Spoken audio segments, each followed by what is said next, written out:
നമ്മളെപ്പോഴും എന്താ ചെയ്യേണ്ടതെന്നറിയോ? ഞാൻ ഇതിനു മുമ്പും പറഞ്ഞിട്ടുണ്ട്, ശരിക്കും നമ്മൾ സെല്ല് ചെയ്യല്ല വേണ്ടത്, അവരെ പർച്ചേസ് ചെയ്യാണ് വേണ്ടത്. ഇപ്പോൾ കഴിഞ്ഞ ദിവസം ഞാനൊരു സിറ്റുവേഷനിലൂടെ കടന്നുപോയി. വീട്ടിൽ കേട്ട് കഴിഞ്ഞാൽ എന്തായിരിക്കും അറിയില്ല. എന്താണെങ്കിലും വൈഫിനെ വിളിച്ചിട്ട് ഫോൺ എടുക്കുന്നില്ല. ഞങ്ങൾ വിളിക്കേണ്ട ഒരു സമയം ആയി വരുന്നേ ഉള്ളൂ, പക്ഷേ എടുക്കുന്നില്ല. പിന്നെയും കുറച്ച് കഴിഞ്ഞ് വിളിച്ചു എടുക്കുന്നില്ല. ഞാൻ പാനിക്കായി. എന്താണ് അവിടെ സംഭവിച്ചത് ഒന്നും അറിയില്ല. അവസാനം നെയ്ബേഴ്സിനെ വിളിച്ചു. കുറച്ച് കഴിയുമ്പോൾ തിരിച്ചു വിളിച്ചു. നെയ്ബേഴ്സ് ചെന്നപ്പോഴേക്ക് തിരിച്ചു വിളിച്ചു. അവിടെ വൈഫ് പറഞ്ഞ കുറേ വർക്കും കാര്യങ്ങളൊക്കെ ഉണ്ടായിരുന്നു. അപ്പോൾ അത് ഇൻവോൾവ് ആയി വന്നപ്പോഴേക്കും പിന്നെ കുളിക്കാനൊക്കെ കയറി വന്നപ്പോഴേക്കും നമ്മൾ വിളിക്കാനുള്ള സമയം ഉണ്ടായിരുന്നുള്ളൂ. ആ റെസ്പോൺസ് എനിക്ക് ആദ്യം കിട്ടിയിരുന്നെങ്കിൽ ഒരു പക്ഷേ ഞാൻ ഈ പാനിക് ആവില്ലായിരുന്നു. ഞാൻ ഇത്ര സമയത്തേക്ക് റിപ്പോർട്ടിംഗ് അല്ല ഞാൻ ഉദ്ദേശിക്കുന്നത് കേട്ടോ. It's A transparent communication. ഞാൻ ഇത്ര സമയം ഞാൻ അവൈലബിൾ ആയിരിക്കില്ല, ഞാൻ കുറച്ച് അപ്പൊ ഞാൻ ഇത്ര കൺസേൺഡ് ആയിരുന്നു, ഞാൻ ആകെ പാനിക്കായി എന്നുള്ളതൊക്കെ ഞാൻ അവിടെ പറഞ്ഞു. പക്ഷേ വൈഫിന് മനസ്സിലാവുന്നില്ല എന്ന് എനിക്ക് തോന്നി. അപ്പം ഞാൻ പറഞ്ഞു, രാത്രി ഏകദേശം നമ്മളിവിടെ ഒരു 11 മണി 12 മണി ആയിട്ടുണ്ട്. 11 മണി ആയിട്ടുണ്ട്. ഞാൻ പറഞ്ഞു, കുറച്ച് കഴിഞ്ഞ് ഞാൻ ബീച്ചിൽ പോകട്ടോ, ഒന്ന് പോയി കുളിച്ച് വരണമെന്നുണ്ട്, കുറേ ദിവസമായി ആലോചിക്കണം, ഞാൻ രാവിലെ വിളിക്കുള്ളൂ എന്ന് പറഞ്ഞു. ഓ ശരി എന്ന് പറഞ്ഞു വെച്ചു. ഞാൻ റിപ്പോർട്ട് ചെയ്തല്ലോ. കുറച്ച് കഴിയുമ്പോൾ വിളി വന്നു, നിങ്ങൾ ബീച്ചിൽ പോയോ, പോണോ, മനസ്സിലായില്ലേ?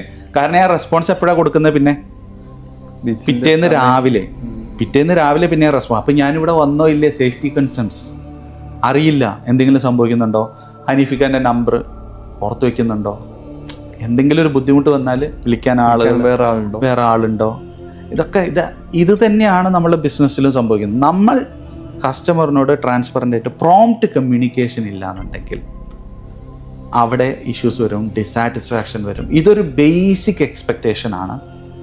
പക്ഷേ പലപ്പോഴും നമ്മൾ ആരും റിയലൈസ് ചെയ്യുന്നില്ല ഈ പ്രോംപ്റ്റ് റെസ്പോൺസ് ഇത്രത്തോളം ഇമ്പോർട്ടൻ്റ് ആണ്. നമുക്ക് നമ്മുടെ പ്രശ്നങ്ങളാണ് വലുത്. അവൻ നമ്മളിവിടെ എന്താ ഒരു പഴഞ്ചൊല്ലുണ്ടല്ലോ, വലിയ സംഭവം പറയുമ്പോൾ ആനക്കാര്യം പറയുമ്പോൾ ചേനക്കാര്യം പറയുന്നതെന്ന് പറഞ്ഞാൽ നമ്മൾ വിടും. അതെ, അതാണ് അവരെ they are expecting A reply, A response. അതെ, മനസ്സിലായില്ലേ? ആൻഡ് ദേ ഡിസേർവ് ഇറ്റ് എന്നുള്ളത് നമ്മൾ മനസ്സിലാവുന്നില്ല. ഇനി അയാൾക്ക് റെസ്പോൺസ് കൊടുക്കണ്ട എന്ന് വിചാരിക്കുകയാണ്, അതും നമ്മൾ ചിന്തിക്കുന്നു. പറയാം, I don't want to give you a response for this.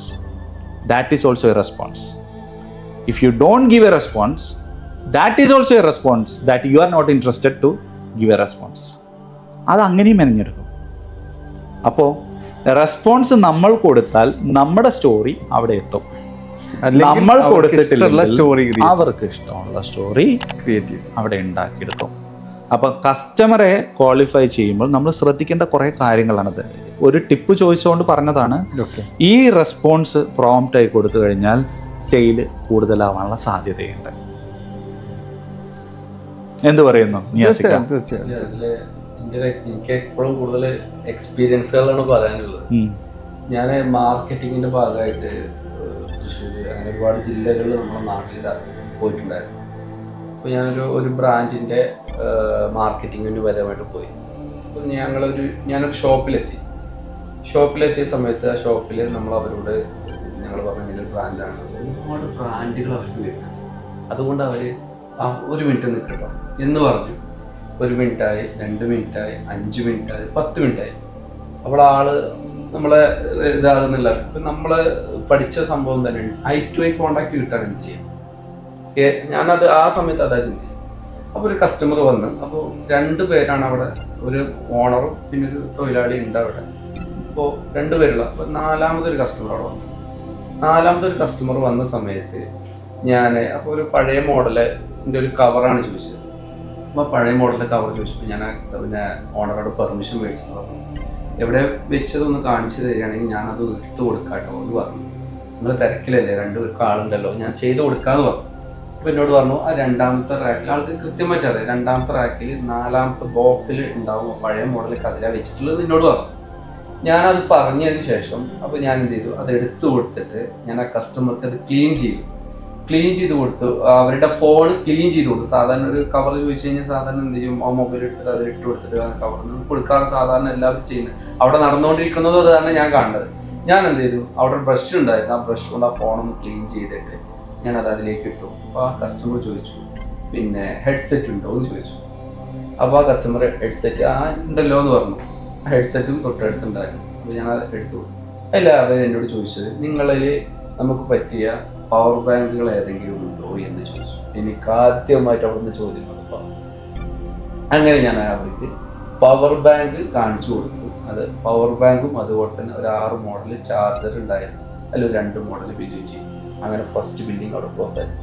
അത് എന്താണെന്ന് വെച്ചാൽ നമ്മൾ ഒരിക്കലും ഒരു ബ്രാൻഡ് എല്ലാതും ബ്രാൻഡ് ആയതാണ് അല്ലേ. ആരും അല്ലാതെ ഒറ്റയടിക്ക് ഒരു ബ്രാൻഡ് എടുത്തിട്ട് ഇത് അടിപൊളിയാണെന്ന് പറഞ്ഞിട്ട് കൊണ്ടുവരുന്നതല്ല, ബ്രാൻഡ് ആയതാണ്.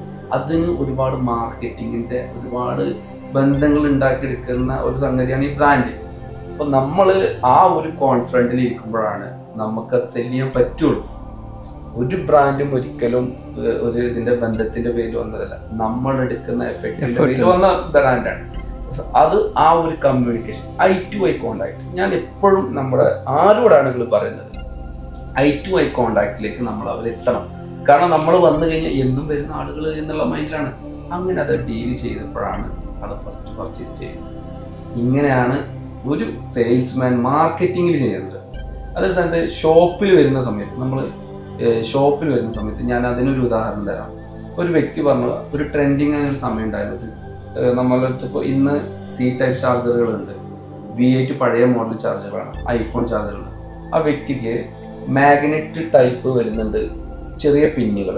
ഈ പിന്ന് ഇതിലിട്ട് കഴിഞ്ഞാൽ കേബിള് മാഗ്നറ്റ് അതിലുണ്ടാവും. അത് ഒരു കേബിൾ മതി. അപ്പോൾ നമ്മളങ്ങനെ കണക്ട് ചെയ്യുക, ഫോൺ മാറ്റുന്നതനുസരിച്ച് ഈ കേബിൾ മാറ്റിയാൽ ആ സൗകര്യത്തിനാണ് നമ്മുടെ ഷോപ്പിലേക്ക് വന്നത്. അപ്പോൾ ഞാൻ അവരോട് സംസാരിച്ചു. അപ്പോൾ ഇതേപോലെ നമ്മൾ സ്മൈൽ ചെയ്ത് ഡീൽ ചെയ്ത സമയത്ത് ഞാൻ ആൾ വന്ന് എന്ന് ചോദിക്കുമ്പോൾ ഞാൻ പറഞ്ഞു, നമുക്ക് ആ മോഡൽ നമ്മുടെ കയ്യിലില്ല. ഞാൻ ആളോട് പറഞ്ഞു, നമ്മുടെ അടുത്ത് അതായത് എല്ലാ കണക്ട് ചെയ്യുന്ന ഒറ്റ കേബിൾ തന്നെയുള്ള സംഭവം പറഞ്ഞു, എനിക്കത് വേണം, അതാണ് ഇഷ്ടപ്പെട്ടത് എന്നൊക്കെ പറഞ്ഞു. ഞാൻ ചെയ്ത ഒരു മെത്തേഡ് എന്താണെന്ന് വെച്ച് കഴിഞ്ഞാൽ, നിങ്ങൾക്ക് എക്സാമ്പിൾ ചെറിയൊരു പിന്നാണ്, അത് മിസ്സായാൽ എന്ത് ചെയ്യാൻ പറ്റും. ഇവിടെ നമ്മൾ കാണിച്ചു തരുന്ന സംഭവത്തിൽ ഇത് മിസ്സിങ് വരുന്നില്ല, ഇത് ഓൾറെഡി ഇതിൽ ഫിക്സഡ് ആണ്, ഇതിൽ തന്നെ നിങ്ങൾക്ക് 3 ഉപയോഗിക്കാം. പിന്നെ സാറ് എവിടെ നിന്നാണ് വരുന്നത്? അപ്പോൾ എന്നോട് വന്ന് അന്ന് പിന്നെ എന്നോട് ഇപ്പോൾ ഖാന ഏതോ സ്ഥലത്തു നിന്നാണ് എന്നോട് എനിക്ക് ഓർമ്മ. അപ്പോൾ ഞാൻ പറഞ്ഞു, ഞാൻ ഇന്ത്യയിലും കേരളത്തിൽ മലപ്പുറം ജില്ലയിലാണ്. ഞങ്ങളുടെ നാട്ടിൽ നിങ്ങളുടെ ആളുകൾ ഒരുപാട് ഫുട്ബോൾ കളിക്കാൻ നിങ്ങളുടെ നാട്ടിൽ നിന്ന് ഒരുപാട് പേര് വരുന്നത്. അപ്പോൾ ആളെന്നോട് പറഞ്ഞു, എൻ്റെ സുഹൃത്ത് ഫുട്ബോളാണ്, മലപ്പുറമാണോ എന്ന് ചോദിച്ചു. ഇങ്ങോട്ട് ചോദിച്ചു.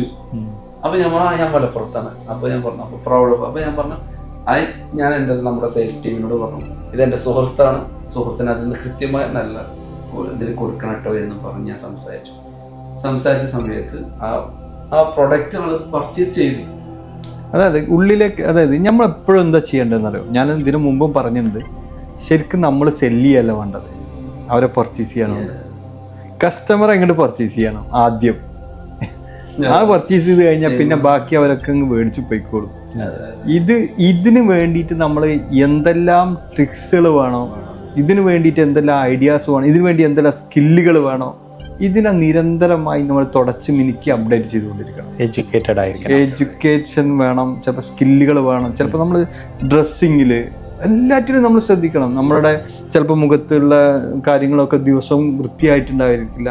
നമ്മളിന്ന് സ്മെല്ലുകൾ വല്ലതും വരുന്നുണ്ടോ, ഇതൊന്നും ശരിക്കും നമുക്ക് പെട്ടെന്ന് അറിഞ്ഞോളുന്നില്ല, മറ്റൊരാളോട് ചോദിക്കേണ്ടി വരും. ഇതിനൊക്കെയാണ് നമ്മൾ പറഞ്ഞത്, നമ്മളൊരാളോട് ചോദിച്ച് ഒരുങ്ങി നിൽക്കണം. ഒരു എന്താണ്, അവരങ്ങ് പർച്ചേസ് ചെയ്യാൻ വേണ്ടി അറ്റാക്ക് ചെയ്യാന്ന് ഞാൻ പറയണില്ല. അവരെ അത് വേറെ, അറ്റാക്ക് ചെയ്യുന്നതും പർച്ചേസ് ചെയ്യുന്നതും വേറെയാണ്. അവരെ ശരിക്കും നമ്മൾ പർച്ചേസ് ചെയ്യും. അതെ, ഒരു ടോട്ടലി പറഞ്ഞാൽ അതാണ് ചെയ്യേണ്ടത്, പർച്ചേസ് ചെയ്യണം. അതിനു വേണ്ടി എന്തെല്ലാം ചില സ്കില്ലുകളാണ് ഇപ്പൊ നമ്മൾ സംസാരിച്ചു കൊണ്ടിരിക്കുന്നത്.